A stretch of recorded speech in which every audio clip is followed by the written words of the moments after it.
Christians, good evening on this Thursday night. I hope and trust that you're having a good night. Tonight, we're going to continue our exposition on the book of Job, and we're going to be in Job chapter 28. We're going to be in Job chapter 28. And as I always say, I hope you will find our discussion fruitful and enlightening to whatever degree that it may be, and that your souls will be all the more better for what we get to learn together. So, just by way of a brief review, I'm going to read the last several verses of Job 27. And Job is speaking about the wicked. He's speaking about the wicked. And he says in Job 27, verse 20, terrors take hold on him, talking about the wicked man. Terrors take hold on him as waters. A tempest steals him right away in the night. The east wind carries him away and he departs. And as a storm hurls out of his place. For God shall cast upon him and not spare. He would fain flee out of his hand. Men shall clap their hands at him and shall hiss him out of his place. And so Job is speaking here about the end of the wicked, or the result of their wickedness. And he describes it as being portrayed as being sudden and overwhelming. Their end, that is, sudden and overwhelming. And what Job is pointing out is that fear and destruction will come upon them like a flood or a storm, and it will be sweeping him away, and without any ability on his part to escape. It will be impossible for him to escape his condemnation. And so the final disgrace that Job points out that these men, these wicked folks, will endure, he points out that their final disgrace will be public, so that all will see. Others will witness his fall, and they will respond with astonishment and contempt. And more often than not, the people that behaved and that functioned as the cheerleader for these wicked people, now they're going to be astonished, and now they're going to level contempt as though they saw nothing in these people to be celebrated. They're just wicked sinners, powerful people who exploit wealth and power, and they use their wealth and power to exploit the weak and the infirm and the poor. And so God gives us a clear message here through the voice of our brother Job, and lets us know that their end will come swiftly, and it shall overflow them. And then those others will see them and be astonished at how these people were really nothing in the grand scheme of things. The apparent stability that we often attribute to the wicked will come to an end. It will come to ruin. God will foreclose on their lives. Not just their house, not just their car, not just their bank accounts. The Lord Almighty is going to foreclose on their very being. He's going to foreclose on them. And he's going to show all the rest of us, those of us who need and who have been promised vindication, God is going to confirm before our very eyes that the oppressor and their wealth and their power and all their prosperity is only temporary, and all that they have accumulated will be given to us, the Lord's people. Now, we come to Job chapter 28, the next chapter. We're starting to pick up the pace a little bit in the book of Job, as I intend to, and but not at the expense of extracting every good morsel of truth that we can get out of it. So let me go through the next 4 verses. I'll read the next 4 verses, and then I will come to you all for opening remarks, those of you who are on the panel. Job 28, verse 1 through 4. Job says, "Surely there is a vein for silver and a place for gold where they fine it," meaning to refine it. "Iron is taken out of the earth, and brass is molten out of the stone. He sets an end to darkness and searches out all perfection, the stones of darkness and the shadow of death. The flood breaks out from the inhabitant, even the waters forgotten of the foot. They are dried up. They are gone away from men." So before I go on with the exposition, I want to get everybody's opening remarks and see how you're feeling tonight. So before I say good night to each individual or good evening, I want to say good evening to everybody up front so that I don't have to repeat it again. But anyway, Sister Meg, your opening thoughts so far. I think it's starting to change now a little bit. We went from wicked to, I see this as like wisdom, like almost like a proverb. I think that I don't know. Ready to read. All right. Sister Candy, thoughts, opening remarks.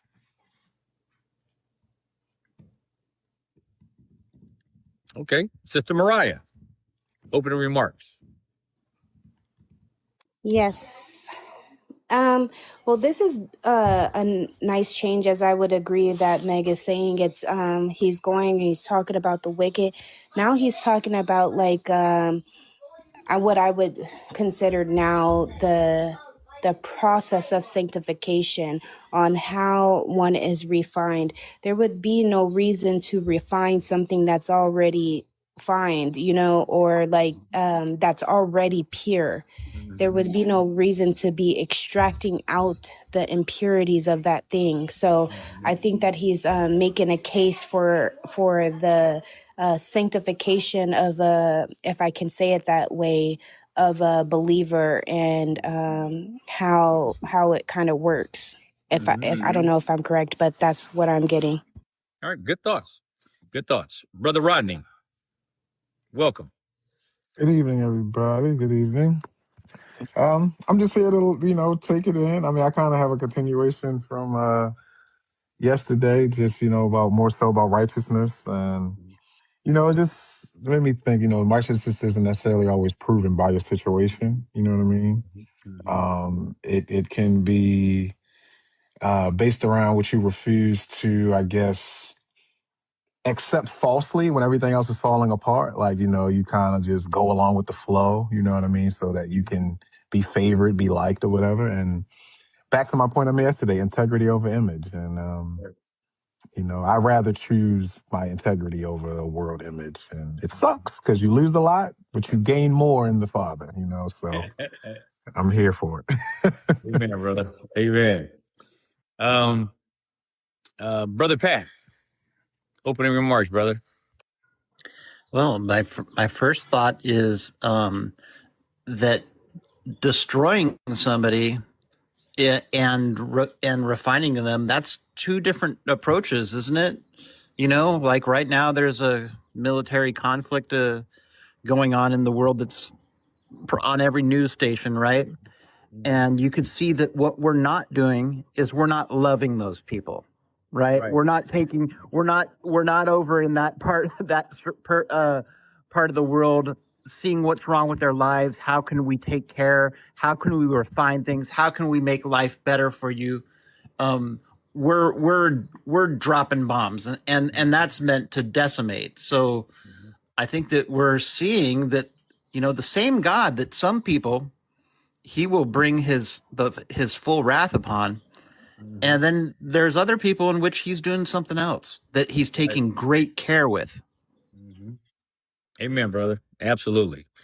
Brother Jeffrey, opening remarks, thoughts. Good evening, Jonathan, and good evening, panel. Boy, y'all looking good tonight, sounding good, everybody. Jonathan, let's go back to verse 1 and 2. It says, there is a mine for silver and a place where gold is refined. Iron is taken from the earth, and copper is smelted from ore. What I get from this, and you may disagree, is that he's saying that wisdom can come from some of the most difficult, unusual things that life has to offer. He has experienced that. He has gained wisdom for all of the insults and everything he has sit through from his 3 phony friends. In spite of everything he has gone through, he is wiser for it. Yes, he is broke. Yes, he's half naked. Yes, he's still scraping himself with pot shards. But nevertheless, he has gleaned wisdom from that. And for me, that's what these 2 verses here, at least in verse 1 and 2, are saying, is that wisdom can be extracted from even the most difficult of things if we're willing to look for it and work for it. Amen, brother. Sister Lisa, your thoughts. Good evening, everyone. I agree with Mariah. To me, it seems in this chapter, the first 2 verses, Job has shifted his thoughts from what's going to happen to the wicked to consideration of what might be going on with him. Looks to me as though he is describing sanctification, being put through the fire, so to speak. And we all know, we've heard the term, refined in fire. And it seems to me that he is realizing, or at least considering, this might be what he's going through. And so we all know that when we go through sanctification, what it does is make us cling to the Lord. And I think that's what's happening with him. I think he's realizing something good's going to come out of this. And that's what I think. Excellent. Sister Sean, you want to add anything? I don't know how much you heard, but I'm assuming you heard some of it anyway. Yeah, this is a great turn from 27. Looking back at 27 and us understanding the delay of consequences does not mean the absence of justice regarding the wicked. And now we see chapter 28 where he talks about, valuable metals. He begins to make this shift, and how, we're skilled at finding things. And I think that this is an interesting chapter to get into. I'm just glad to be back. Oh, sister, I'm so glad you're here. Glad you're here. So here's the thing. Here's what I want to get to on this one, because this is pretty good, and you guys have all had some good insights. And one thing that I want to do is really put if somebody has, hold on one second. All right, there you go. Candy's phone. All right. So here's the thing. We've been reading in the previous chapters about how the wicked do what they do, and they act as though they're not being seen, as though the Lord doesn't see them. They do their deeds. They commit themselves to their oppression and exploitation, and they commit themselves to an extraordinary and superfluous amount of sinful engagements, and they act as though no one sees them. And so now, as we begin to read, let me put something in your mind first so that when we start reading these upcoming verses, that what I put in your mind, I'm hoping you will allow to be a filter for the truth that Job is conveying here. And notice what he's saying. Verse 1 through 4 again. Surely there is a vein or a mine. That's when you dig in the earth and you want to find a vein or a area where there's something valuable. Surely there is a vein for silver and a place for gold where they find it. Iron is taken out of the earth and brass is molten out of the stone. He sets an end to darkness and searches out all perfection. The stones of darkness, shadow of death. The flood breaks out from the inhabitant. Even the waters forgotten of foot are dried up. They're gone away. So Job is starting his conversation here in this chapter by describing the skill and the industry of man in searching out for hidden treasures of the earth. Now, before I go on, and anybody can answer, we're over there in Iran. And what have you all heard is the reasons for us being there? Anybody? Oil? Oil is one. What else? Power. Power. But what Protect about us from their nukes. it's nukes? But nukes involves what? Uranium, right? There's oil, there's uranium, there's all these things. And the same thing with over in Africa. It's all about the gold, the diamond mines, and all this kind of stuff. This is what Job is starting to talk about. He's saying, listen, man's industry and skill, man has great industry and skill in searching these things out, digging up these things and bringing them to the surface. Okay? Follow me along here. Mines are discovered, and the metals in those mines are refined, and they are deep and dark places, have to be explored in order to find these things. Like Brother Kaz says, natural resources and minerals. This is what men do. This is what Job is talking about. Okay? Man overcomes all of the natural obstacles that prevail, and he brings light into darkness and uncovering those things which are concealed. Gold, diamonds, silver, copper, oil, uranium, plutonium, all these things. Lisa, go ahead.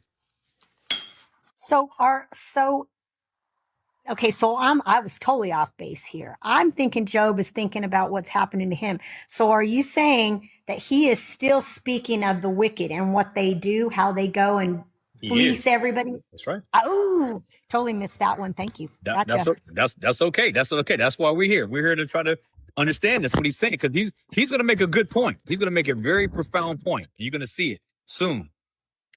So he says, so Job is saying here, basically in these first 4 verses, that man, by his efforts and by his ingenuity, he reaches into the depths of the earth, and he can do all kinds of things.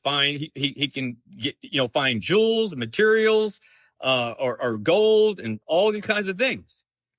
And he even drains waters that break through barriers. So man creates dams. They rechannel the flow of water. And I forget, and Pat, you might remember, but I forget, there was one of these, I forget the guy who tried to connect the Mediterranean Sea with the Red Sea. I can't think of his name, but it's way back in antiquity. Omar Gaddafi. Huh? No, Omar I'm Gaddafi. talking about way before him. But along the same things. But you're right, the same mentality. So what Job is showing here is that man has an unmistakable, remarkable ability to investigate and to master the things that take place in this natural world and to benefit from it and to exploit it and to capitalize on it and to do what men do when they make these discoveries. Verse 5 and 8. Verse 5 through 8. Job 28, verse 5 through 8. Job continues, as for the earth, out of it comes bread, and under it is turned up, as it were, fire. The stones of it are the place of sapphires, and it has dust of gold. There is a path which the fowl knows, and which the vulture, when the vulture's eyes has not seen. The lion's whelps have not trodden it, nor the fierce lion pass by it. So he's pointing out that the earth yields all of these provisions, and it yields all of these hidden riches. And while it produces food on the surface, beneath it lies valuable stones and metals. You see what he's saying here? He's saying that, yeah, man, he takes his food, he makes a hearth, he sets a fire, he cooks his food, and right below where he's cooking his food, the ground is full of sapphire, diamonds, gold, and other precious things. This is what he's talking about. Yet, Job is pointing out that the paths by which these treasures are found are unknown, even to the keenest of creatures. So in other words, he's going into this whole idea about the birds can't find it, the vultures can't see it, and the lions have trodden it, nor the fierce lions that pass by. In other words, all of the other animals of creation, the beasts of the field, they don't know that it's there. They don't know what it is. It's not something that they have an affinity to pursue, let alone understand the value underneath, let alone being able to take those precious things and turn them into something that can monetize. Beasts of the field don't do this. Birds have sharp sight. Animals have a lot of strength. They don't discover these passageways, these veins, in order for them to seize upon these things, but man does. And so with Job here, what he's emphasizing is this, that human understanding and labor, it enables discoveries that go way beyond the instincts of the animal kingdom.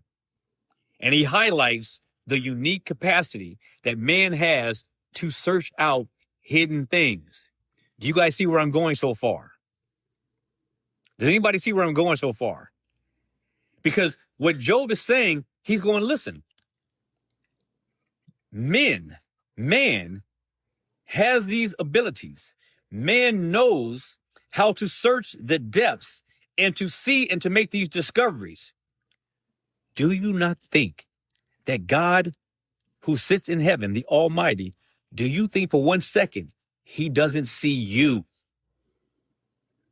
Do you think for 1 second when you sin, he doesn't see your sin? You have searched below mountains, below oceans, below, the ocean floors. You searched the depths of all the earth and you've dug up all these things of value. Do you think for 1 second that God can't see the wickedness of men? Do you think that he can't from heaven dig down into the depths of the earth and see the wickedness of men and to hold them accountable for it?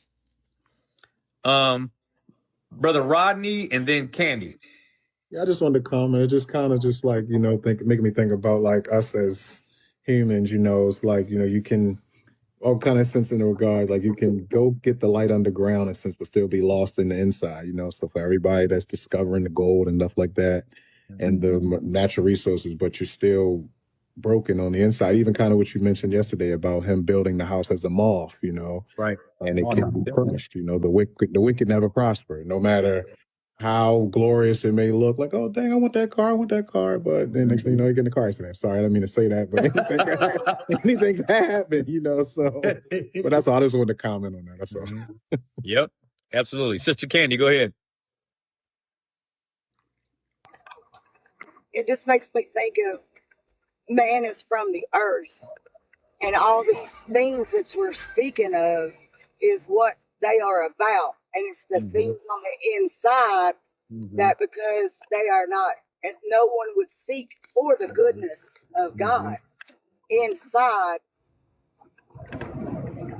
I forget what word it was that makes me think of the inside part. Something you see right there in that last verse. I think you know where I'm going with it. But yeah, it's just like man is of the earth and not of the goodness that he should be seeking for instead of the earthly things, if that makes sense. And if you don't care, will you mute me? All right. Sister Mariah. Oh, you want to take Sister Sean first? She was. Oh, she was? Okay. Yeah, go ahead, Sean. I'm sorry, I didn't see you. Go ahead, Sean. Oh, Sean and that's then Mariah. okay. Yeah, that's okay. Just reading this, and Job is pointing out tangible things. Right. But there's a realization that there are intangible, valuable things that man cannot obtain. But they can obtain, but they choose not to. Such And as? so just um, love is intangible, right. but it is also obtainable, but sometimes people don't have it in them to love. That's Amen. one. Yep. Wisdom is another. And so there are these valuable things that are intangible. We can't physically touch it, and we can't obtain it. But you know, Job is mentioning all these things that we do seek to find, you know, because human beings are materialistic. Right. Well, Job is going to back you up, sister, on that one. I can't wait to get to it because it's coming soon. He's going to back you up on that one. Sister Mariah. Yeah, I was thinking along the same lines of Sister Sean, and Jesus speaks about this as well, right? He says that on the outside that they clean themselves up, but on the inside that they're full of dead men's bones, excuse me. Right. So the righteousness of God, like she was speaking about, is something that is intangible, that we cannot physically place or see. And this is where I think that it's kind of Job is lying with that it is God who searches the hearts and the minds of men, the deeper things that we cannot see. I could not search you out if I wanted to, you know. That has to be or God who is powerful enough to do such a thing. Mm-hmm. Amen. Brother Pat, go ahead. Yeah, so men will, like you're saying, men will do anything for the riches of this world. Man, it really is true how I'm thinking right now about how like Jacob would do anything for the blessing, right? And I'm starting to see something here that the people who hate God, they'll do anything for gold, silver, money. I'll give you an example of this, Jonathan. There was a man named Napoleon Bonaparte who tried to connect the Red Sea to the Mediterranean. Right? Is that who you were thinking of, brother? No, I wasn't thinking about him, but it was even further back. Yeah, it was even further back. There's several pharaohs who did it. It's hard to, so I don't know who you're thinking of. It was a pharaoh. It was a pharaoh for sure. Oh, okay. So you're going way back. Yes, there were like 3 generations of pharaohs that tried. They all had that same vision and they didn't make it happen. Yeah, but get it done. I think the idea is the same. They'll do anything. They'll unalive people to try to get the riches. They'll mistreat people. We enslave people. Right. For it. We'll do anything for those worldly treasures, but not for the spiritual treasures. Absolutely. And that's for Job. But this is the point he's built. This is the case he's building. This is the case he's building right now. Sister Lisa, go ahead. Well, I think that was pretty much the answer. I was just wanting clarifications that let me just say it again so you can say, so it's sinking in my mind. Job is saying all the things men will do for the things of this earth to gain their wealth and whatever that is.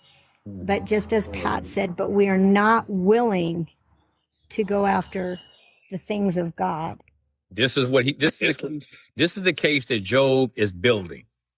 Okay. I was way off on that one, but man, thank you for that, Ego. No, that's all right though, because this is, I will ask the question about something like this before, because I want to challenge your thinking, and once that's done, when you go through it and if you can see that it makes sense in the true light of it, then it's going to be that much more reinforced in how you process these kinds of things. And this is what we're here to do, sharpen each other. That's what we do, sister. So it's good. So, if everybody had the right answer to everything, we wouldn't need to be doing this. We wouldn't enjoy it so much, but that's the whole idea. We're growing. Thank you. So, yeah, for sure. Sister Mariah, go ahead.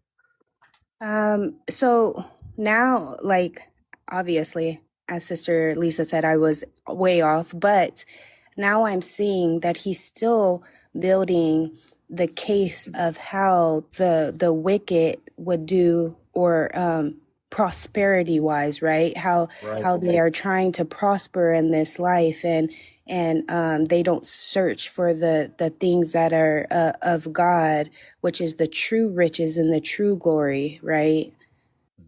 So building this case on the prosperity of men and specifically the prosperity of the wicked man, and how far and what lengths they would go to. That's true. Absolutely the truth.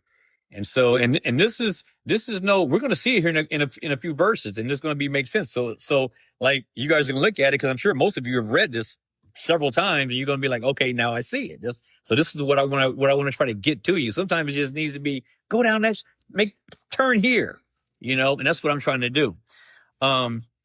So in verse 9, Job says, talking about man, he puts forth his hand upon the rock, and then he overturns the mountains from its roots. He cuts out rivers among the rocks, and his eyes see every precious thing.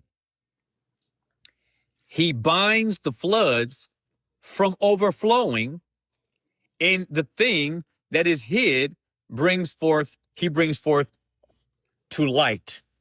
That's what he does. So Job he's continuing this whole idea of pointing out the ramifications and the results of men's efforts. And he continues to describe them as being bold and powerful efforts. And they are. Man is truly an amazing creature.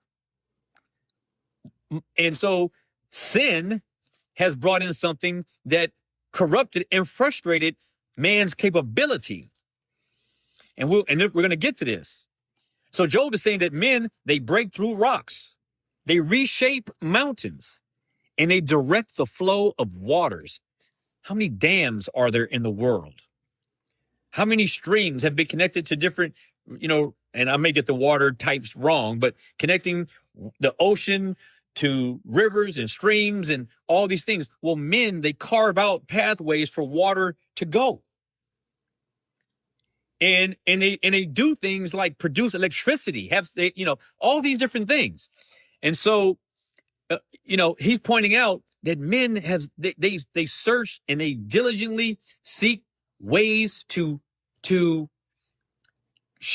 capitalize and build fortunes and to improve upon industry.